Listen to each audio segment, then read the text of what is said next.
some science news, which is kind of what the kind of news that I like to talk about. We gave away, well, I say we, the physics people. I'm not sure who exactly it is. It's quite a big award though. Physics committee awarded a lady. Now I forget her name. Clearly, I'm not a very good physicist. But she, I think she discovered like photon radio pulsars or something. I'm not sure exactly what it is. Astrophysics is not my forte, but I know it's a very significant discovery. She discovered it back in like the 70s, I think. And being a PhD student and being a woman, and also she thinks being not from London, she was kind of, and being at Cambridge, she feels like, well, she didn't get credit that she deserved. I mean, notably, her professors were given the Nobel Prize, or they shared the Nobel Prize for the work that she did. She was the one who actually did the discovery.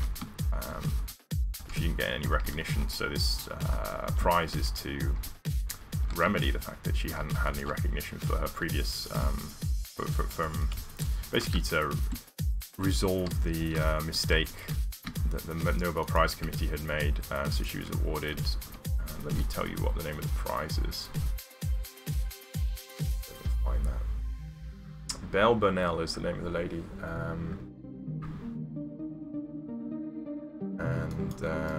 She, yes, is awarded a £2.3 million prize. And she, I can't find the name of the prize here, but she has been, she has very graciously decided to use the money to fund university grants for minorities. So I think that's very nice. Put her money where her mouth is, I suppose, in that case. Supporting, supporting minority students in the UK, certainly in Cambridge and Oxford. There's a real problem. It's all, certainly in physics, it is white males from the south of England. That's pretty much everybody who's there. Nobody else in Cambridge or Oxford. And obviously those are some very nice universities, so it would be nice for other talented people who weren't white males from the south of England to have some opportunity there. So very noble, haha, noble, Nobel, very good. Japan is pushing to make whaling illegal. Bit of a contentious issue. Not really amongst most people, but I mean, personally, I don't really see why whales should be, not. I mean, I know that they don't really eat the whales, so it's kind of a waste. But they're just whales. Like, we kill all kinds of animals all the time. I don't see why whales should be, any different. We literally breed and murder billions and billions of very intelligent pigs and cows every single year. So, killing some whales, just kind of water under the bridge, I suppose. It's a bit.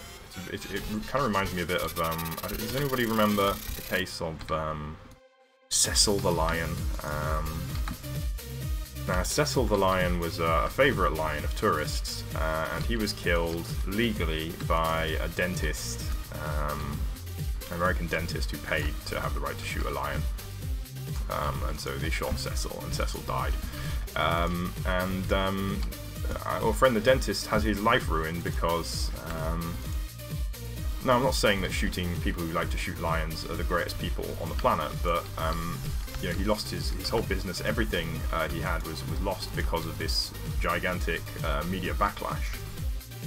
And I mean, at the end of the day, all he did was he shot a lion. He shot like an animal. It's not that big a deal, and he wasn't the only one who shot an animal as well. Like, there was, it's very common for people to shoot lions. Like, that's a common sport in Africa for rich tourists.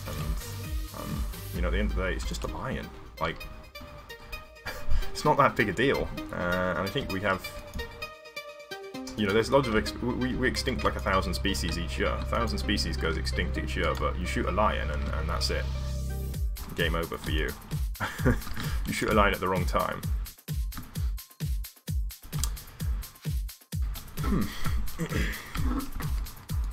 So now that I'm done with my ranting about lions, what else we got? Space laser starts chasing the wind. Interesting. British-built Aeolus satellite. Aeolus was king of the winds in Greek mythology. Begins firing its laser on the Earth to map the planet's winds. That's a pretty cool advancement. I believe it can be used to, well, it will be used for. Let's find out actually. I think it's more to do with mapping weather systems rather than kind of predicting the weather. Took 16 years to develop, and yes, it's so rather than being used as a weather predictor, like a weather forecaster, it will be used as kind of for hopefully improving our weather models to improve prediction generally, rather than in specific cases. Like they're not going to use it to shoot a laser down and be like, well, it's windy here, we better update the forecast. I think it's more for, as I say, for the prediction, for improving the models that we use for predicting the weather,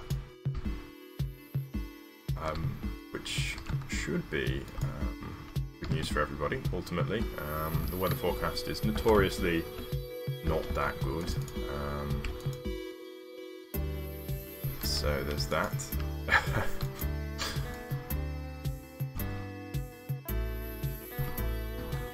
But yeah, it's taken 16 years to get that thing up there, which is, I suppose in terms of space it's not that long, but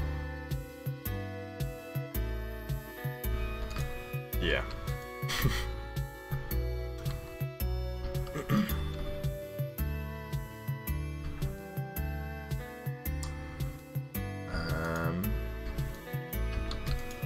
We also have wind and Sara and blah blah blah blah. Wind and solar could vegetate the Sahara, could green the Sahara is the headline.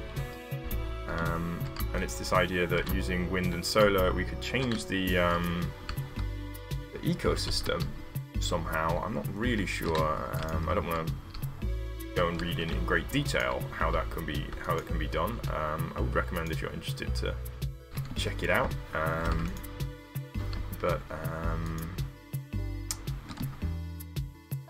Yes, it's been a personal suspicion of mine for a long time that, given, you know, the number one resource actually on planet Earth ultimately is the sun, and the Sahara is the most abundant. In fact, the reason the Sahara is so the reason the Sahara is a desert is that it receives too much of this vital fundamental source of good, of energy, and it destroys everything. And so, you know, if instead that could be harnessed, I mean, solar panels can, I think, reduce the temperature. If you were to put like solar panels pretty much everywhere, the temperature would be reduced, because rather than the heat being absorbed into the atmosphere, into the ground and the environment, it's being used to create electricity, which can in turn be used to use good things, which can also help. So things like, I suppose, desalinization would be important. I suppose not so much in the central Sahara, but in Western Sahara, desalinization is going to be super helpful. So yeah, I mean, I think in the future we're going to see a weird role reversal where, because of the Sahara's abundance of this most essential natural resource, we could really see them gaining in importance. That is the various African nations that actually hold parts of the Sahara under their control. I think we're going to see them be very well developed in the future. Maybe not in our lifetimes, but within a few hundred years, assuming humanity does not destroy itself in the meantime. Which is always a possibility, we have to remember that. We might not make it that far.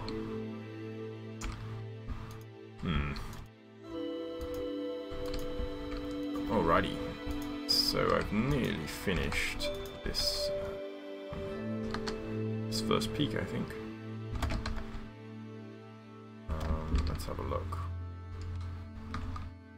Yes, I think we're looking good. Let's turn this to stone, and we'll see what we made. It's kind of a mess, but it's also kind of good. Equal parts mess and not a mess, I think. Mostly a mess, actually. But it's going to be good once it's completed, I suspect.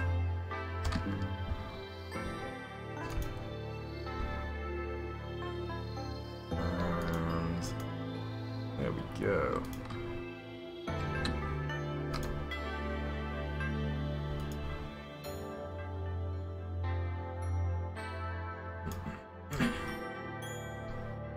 Some other news actually in solar power was the world's largest offshore solar plant was completed in the UK recently.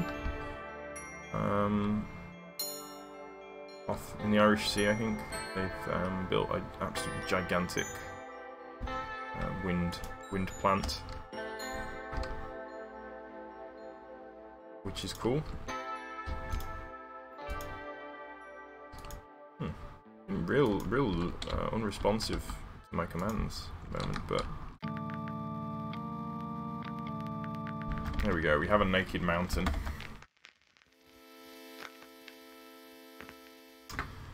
Looks like a mountain, to be fair.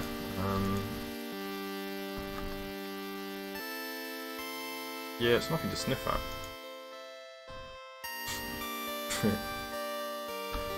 There we go.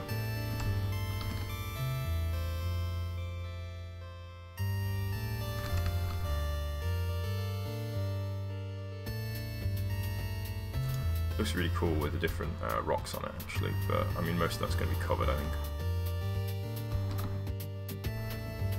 Come on. Get in there, you.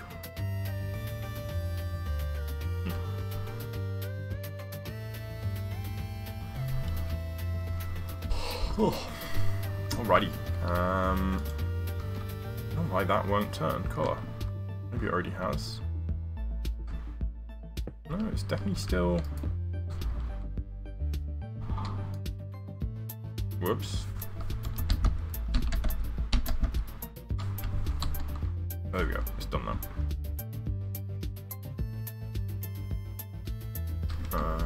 What did I do there? It. Okay, well I think I'm going to go, since I'm not sure if there are any viewers at the moment. I do have a couple of things I want to do before I go to work today, and not been a particularly energetic stream today, so I know when I'm beaten, and I'm going to head off for now, and I hope anyone who's watching in post, or anyone that is actually watching, has enjoyed and hasn't been too bored to death. It's encouraging to see that we've got kind of a good shape. I mean, it's not perfect, but it's going to be difficult to make anything perfect. World Painter would have made this a lot easier, but yeah, I think I should have used World Painter really, but you know, you live and you learn.